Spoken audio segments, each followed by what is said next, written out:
Doctor साहब, अभी सुनने में आया है कि जल्द में ही भाजपा से रहे विधायक ने अभी पार्टी ज्वाइन की है और पार्टी से आमला पर टिकट भी मांगा है। इस संबंध में आप क्या कहना चाहते हैं, क्योंकि बहुत समय से आपकी तैयारियां क्योंकि बहुत तेजी से चल रही थी, क्या कहना चाहेंगे?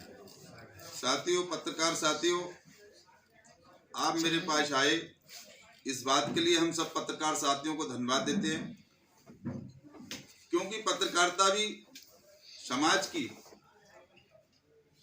आप लोग वो जनसेवक हैं जो कि हर बात को प्रदेश से लेके देश लेवल तक पहुंचाते हैं। आपने कहा कि शर्मा जी भाजपा पार्टी छोड़ करके पार्टी में आए हैं। समाजवादी की लहर देख करके जो समाजवादी की चर्चा चल रही कि सरकार बनने वाली है, इसीलिए भाजपा के दल में खलबली मची है। शर्मा जी ने इसीलिए पार्टी ज्वाइन की है कि समाजवादी मेरा टिकट करे। पहले भी 2012 में यहाँ से बसपा से जीत के विधायक रहे थे, पार्टी छोड़ गए। उसके बाद बिलसी में भाजपा से लड़े, जीत गए, लेकिन वहां भी जनता ने इनका विरोध किया है। बिलसी की जनता ने विरोध किया है। हम तो ये चाहेंगे अपने बड़े भाई आदरणीय पंडित आर के शर्मा विधायक जी से कि आप बिलसी से चुनाव लड़ें या कैंट से लड़ें या बिथरी से लड़ें। हम उनकी हित की बात बताना चाहेंगे कि भैया आर के शर्मा हमारे बड़े भाई हैं, वो औला की विधानसभा को छोड़ दें, क्योंकि मैं उनका छोटा भाई हूं। मैंने अपनी औला विधानसभा में मेहनत की है। 1.5-2 वर्ष से 5 साल से मैं औला विधानसभा पे मेहनत कर रहा हूं। जनता मेरे साथ है। उन्होंने मेरे सामने टिकट मांगा, बहुत अच्छी बात है। अब ये निर्णय भैया को करना है, प्रदेश के मुखिया राष्ट्रीय अध्यक्ष जी को, कि विकास किसने औला पे किया है, जनता किसको पुकार रही है।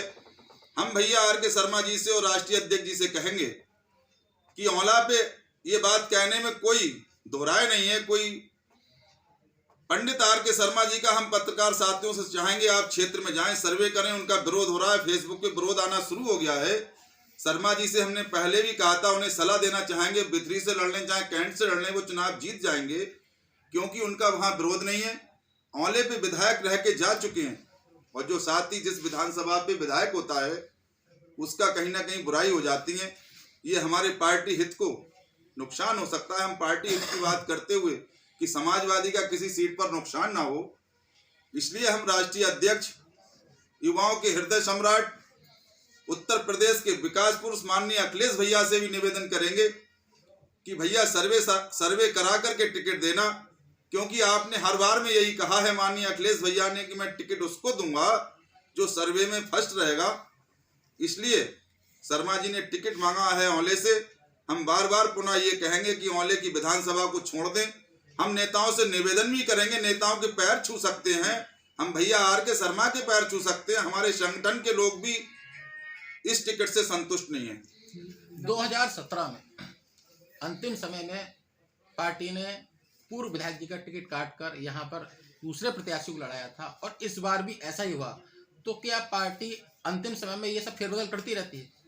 साथियों, उस समय भी पार्टी की बहुत बड़ी भूल थी, क्योंकि कैंडिडेट का 20 दिन पहले टिकट देना, पहली बात तो कैंडिडेट मेहनत नहीं कर पाता है, जनता के बीच में नहीं पहुंच पाता है। उस समय पर भी अगर सिद्धराज भैया को लड़ाना था तो 3 महीने पहले टिकट समाजवादी कर देती तो हम चुनाव समाजवादी के यहाँ जीत जाते, और उस समय पर भी हमारे सिद्धराज भैया औले के एमएलए होते। अब 20 दिन पहले फिर टिकट पार्टी ने दिया है, पंडित आर के शर्मा जी को टिकट देना चाह रही है पार्टी, और वो टिकट की दौड़ में लगे हुए हैं। इससे भी साथियों बहुत बड़ा नुकसान होगा, और औला पे हमें कहीं ना कहीं नुकसान होने का डर लग रहा है। पहले बसपा, उसके बाद भाजपा और अब सपा, क्या विश्वास करेगी यहाँ की पब्लिक कि जो व्यक्ति 3 पार्टियों की तरफ उठापटक कर रहा हो वो कितना निखर के आएगा विधानसभा में? साथियों, फिर हम पत्रकार साथियों से चाहेंगे कि इस बात का सर्वे आप जनता से करें। जनता आपको खुद बता देगी कि जो 3 पार्टी छोड़ के नेता आ रहे हैं हमारी पार्टी में, उन्हें आपको जनता बता देगी। जनता क्या क्या नहीं कह रही है ये आपको जनता बताएगी। इस बारे में हम कुछ कहना नहीं चाहेंगे। कोरोना काल से लेकर अब तक जो आपके द्वारा माननीय राष्ट्रीय अध्यक्ष जी के आह्वान पर जो कार्य किए गए और जो लोगों की मदद की गई, क्या उस मदद और उस जनसभाओं ने जो आपने संबोधित किया, आपने बहुत सारी रैलियों में जो है बहुत भीड़ भी इकट्ठा करने का प्रयास किया है और पार्टी को बहुत मजबूत बनाने का प्रयास किया है, ऐसे में क्या लगता है कि यदि आपको पार्टी टिकट नहीं देती तो आपका क्या कदम रहेगा? साथियों, सन 92 से समाजवादी का सिपाही हूं और मैंने बहुत मेहनत की है हमेशा समाजवादी के लिए। चंदे से लेकर के, नेताजी के जन्मदिन से लेकर के, अभी भी माननीय अखिलेश भैया का जब जन्मदिन था, मैंने अखिलेश भैया के जन्मदिन पे 4 बेटियों का कन्यादान लेकर के माननीय अखिलेश भैया का जन्मदिन मनाया।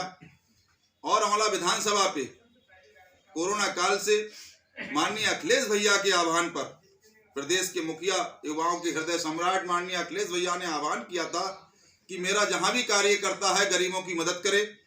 ये सारा काम मैंने अखिलेश भैया के आह्वान पे किया है और आप समझ सकते हैं कि कितना पैसा मेरा अस्पताल की तरफ से गरीबों के बीच में लग चुका है।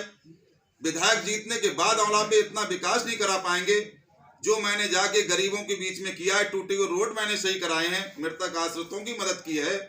माननीय अखिलेश भैया पे मुझे भरोसा है कि मेरा टिकट देंगे और कहीं कोई टिकट में गड़बड़ी होती है तो हम बैठ करके विचार करेंगे, माननीय अखिलेश भैया से बात करेंगे।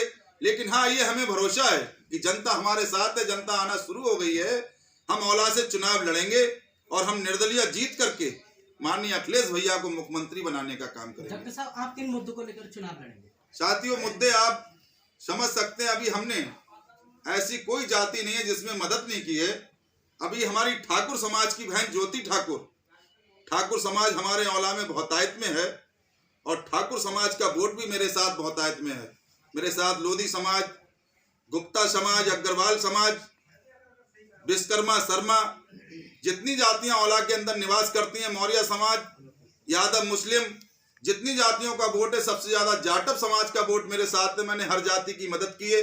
अभी करेली में जाकर के अपनी बहन ज्योति ठाकुर की भी मैंने मदद की थी। वो बेचारी 3 साल से निःशुल्क शिक्षा केंद्र चलाती हैं।